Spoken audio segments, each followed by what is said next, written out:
brought to you by Silver Pumps. Top quality और consistent performance के लिए सिर्फ सिल्वर पंप्स, नाम याद रखना। लौटते हैं हनुमान बेनीवाल को लेकर। हनुमान बेनीवाल जब भी पार्लियामेंट में खड़े होते हैं, लोकसभा अध्यक्ष ओम बिरला भी अपनी मुस्कुराहट नहीं रोक पाते हैं और जो लोकसभा में बैठे हुए सांसद होते हैं वो भी अपनी हंसी नहीं रोक पाते हैं। दरअसल हनुमान बेनीवाल लोकसभा में बेहद लोकप्रिय हैं अपनी साफगोई को लेकर, मगर ध्यान से सुनिएगा कि लोकसभा अध्यक्ष ओम बिरला ने क्या कहा है हनुमान बेनीवाल के लिए। सबसे पहले मैं आपको धन्यवाद दूंगा कि आपने संशोधन विधेयक 2025 पर जो आपने मुझे बोलने का अवसर दिया। बेनीवाल जी, अध्यक्ष जी, क्या बोलोगे बेनीवाल जी? हमने गृहमंत्री जी को भी सुना। क्या बोलोगे बेनीवाल जी में सारा राज छुपा है। जमकर बहस हुई।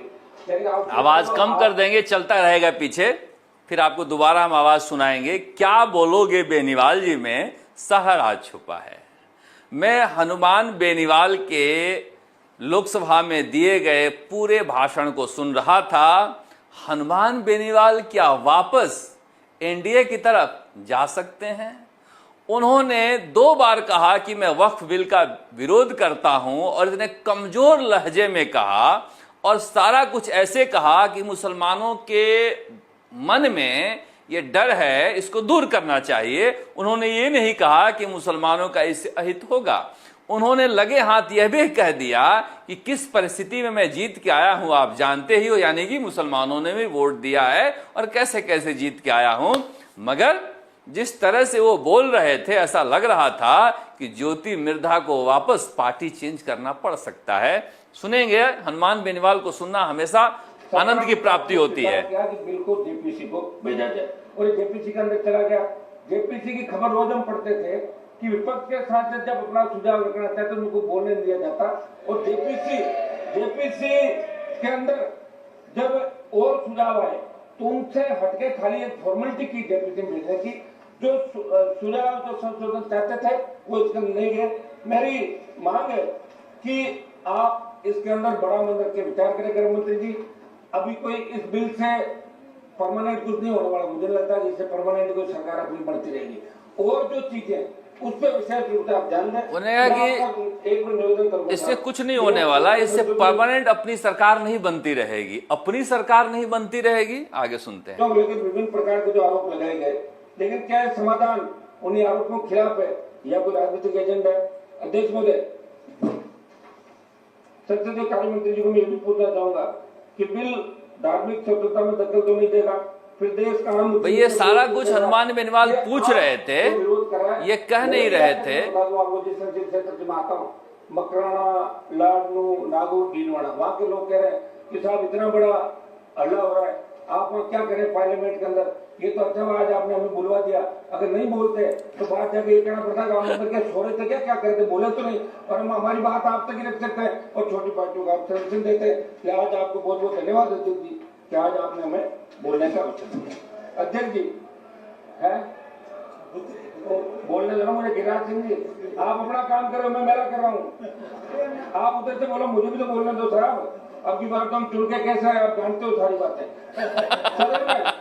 जब मुस्लिम समाज की बात है, अब की बार हम कैसे चुनकर आए आप सब जानते हो। विधेयक से आर्थिक, धार्मिक और सामाजिक असमानताओं का सामना जो करना पड़ रहा है, सरकार की नीतियों में बदलाव है, लेकिन मुसलमानों की शिक्षा और रोजगार में स्थिति में कोई व्यापक सुधार 70 साल में नहीं हुआ। 70 साल में नहीं हुआ, कांग्रेस के लिए भी कह रहे हैं।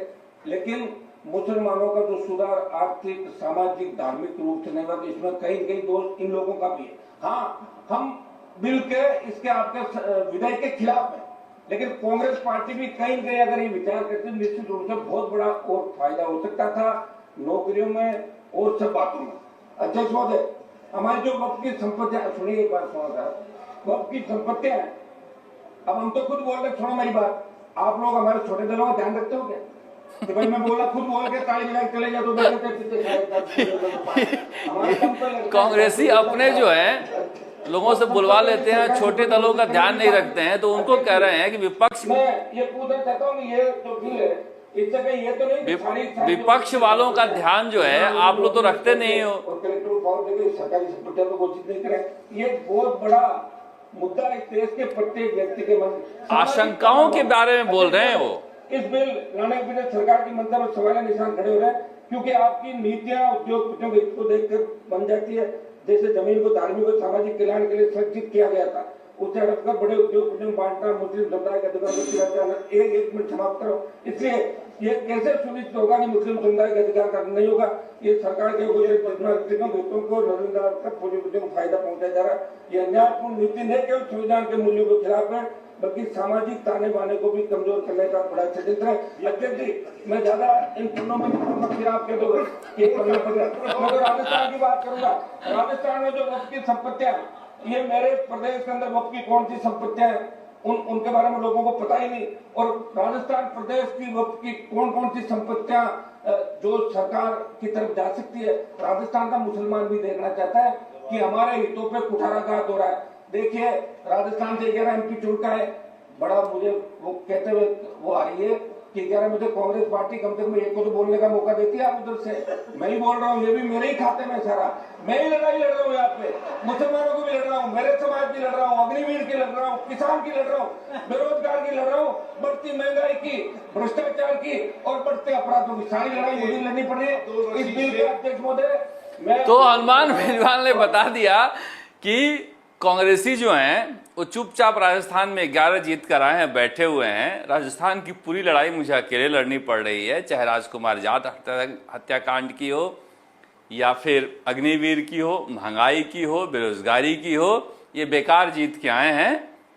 जिस तरह से वो बीजेपी से ज्यादा कांग्रेसियों पर हमला बोल रहे थे और बिल का विरोध भी कर रहे थे, ऐसा लग रहा था कि हनुमान बेनीवाल अब बाउंड्री लाइन पर बैठे हुए हैं, कहीं भी जा सकते हैं। मगर हनुमान बेनीवाल को वहां सभी लोग पसंद करते हैं और रात में जिस तरह से देर रात होती जा रही थी, कम से कम हनुमान बेनीवाल ने सबको ताजगी का एहसास करा दिया लोकसभा में।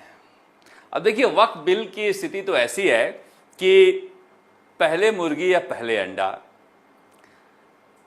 बीजेपी को लगता है कि मुसलमान मुझे वोट देता नहीं तो मैं मुसलमानों को टिकट क्यों दूं, और मुसलमानों को लगता है कि हमको ये टिकट देते नहीं हैं तो हम इनको वोट क्यों दें।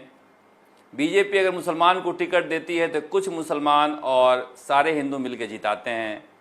बीजेपी को लगता है कि जब तक मुस्लिम हमें पसंद नहीं करेंगे हम मुसलमानों के पास क्यों जाएं।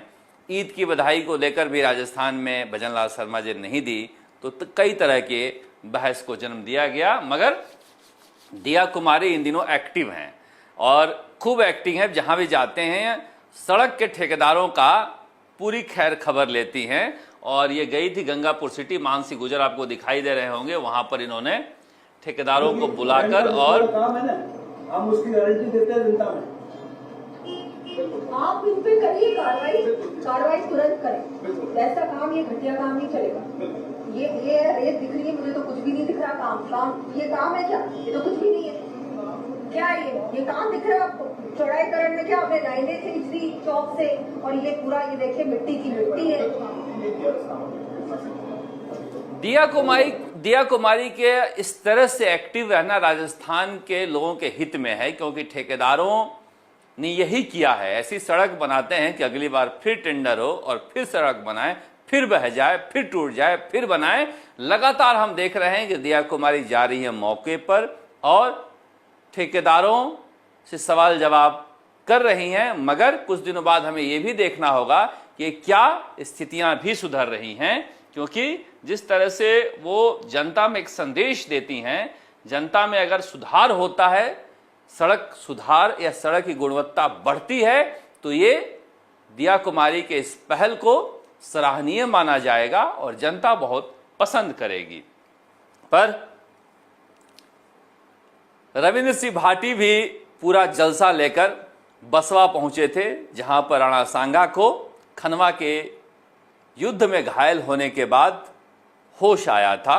वहां पर एक चबूतरा बना हुआ है और ब्रजेश सिंह जो उत्तर प्रदेश में राजपूत नेता माने जाते हैं, रविंद्र सिंह भाटी भी एक राजपूत नेता हैं, तो राजपूतों का जमवाड़ा जो है दौसा के बसवा में लगा था और राजपूत युवाओं के बीच रविंद्र सिंह भाटी बेहद लोकप्रिय हैं, कोशिश कर रहे हैं कि अपने इस कुनबे को और आगे बढ़ाएं, मगर रास्ते में बीजेपी है, क्योंकि बीजेपी के पास भी एक बड़ा हिंदू वोट बैंक है, जिसकी वजह से ये बाड़मेर लोकसभा चुनाव हार गए थे। मगर फिर भी रविंद्र सिंह भाटी की ये लोकप्रियता दिखाती है कि बाड़मेर से बाहर निकलकर भी युवाओं में रविंद्र सिंह भाटी का एक क्रेज है। और देखिए, बाड़मेर के ऐसा इलाका है कि आप रविंद्र सिंह भाटी से बात कर लीजिए, उम्मेदराम बेनीवाल से बात कर लीजिए, या फिर हरीश चौधरी से बात कर लीजिए, या हेमाराम चौधरी से बात कर लीजिए, उस इलाके के लोगों के भाषा में इतनी मिठास है और उनका संस्कार ऐसा है कि आप का दिल वो जीत लेते हैं। और रविंद्र सिंह भाटी जितना ज़्यादा घूमते हैं, लोगों का दिल जीत लेते हैं। विधानसभा में भी जब वो पत्रकारों के पास आते हैं तो जिस तरह से अभिवादन करते हैं, जिस तरह मिलते हैं, बातचीत करते हैं, उन्होंने एक अपनी अलग छाप बनाई है और ये उस इलाके के सभी नेताओं की खासियत है। उम्मेदराम बेनीवाल अगर फ़ोन करते हैं या बातचीत होती है तो बेहद ही सुलझे हुए और एक अच्छे इंसान की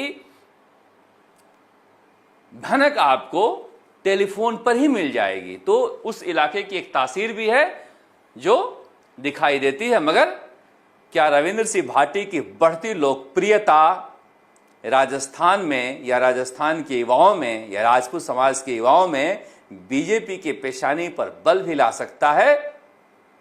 अगले चुनाव में पता नहीं। आप देखते राजस्थान तक। नमस्कार, जयपुर से शरद कुमार।